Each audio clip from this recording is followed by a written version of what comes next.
Sir சொன்ன மாரி அவங்க உடல் ஆரோக்கியத்தில ரொம்ப ரொம்ப கவனமா இருக்கணும்.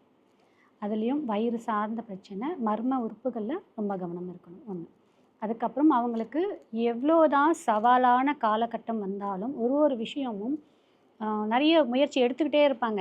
அவங்க இது முடிஞ்சிடும் அப்படின்னு நினைப்பாங்க. ஆனா அது முடியாது அவங்களுக்கு. ஏதோ ஒரு விஷயம் எதார்த்தமா செஞ்சிருப்பாங்க. ஆனா அது அவங்களுக்கு முடிஞ்சிடும். சவாலான விஷயமா இருக்கும். ஒரு 80லேருந்து 90% ஒரு ஒரு வேலைய செஞ்சுட்டே இருந்தாங்கன்னா, ஒண்ணு தான் அவங்களுக்கு சக்சஸ் குடுக்கும். ரொம்ப கடுமையான உழைப்பு போட்டே ஆகணும் அவங்க. இதெல்லாம் விட என்ன அப்படின்னா, பொறுமை. அவங்க எவ்வளோக்கு எவ்வளோ பொறுமையா இருக்காங்க. மௌன விரதம். அவங்களுக்கு ஒரே ஒரு பரிகாரம் சொன்னா, அவங்க மௌன விரதம்.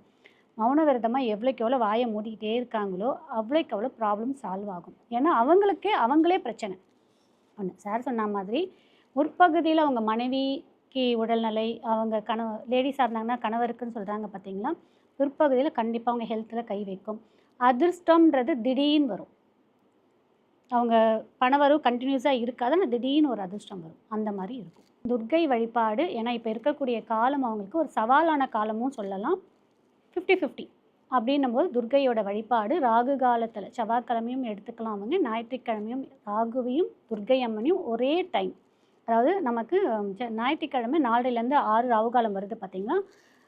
4:30க்கு நம்ம ராகு பகவான பார்த்துட்டு 5:15க்கு துர்க்கை அம்மன பார்த்து விளக்கு போடும்போது அதீத பலன் கிடைக்கும்.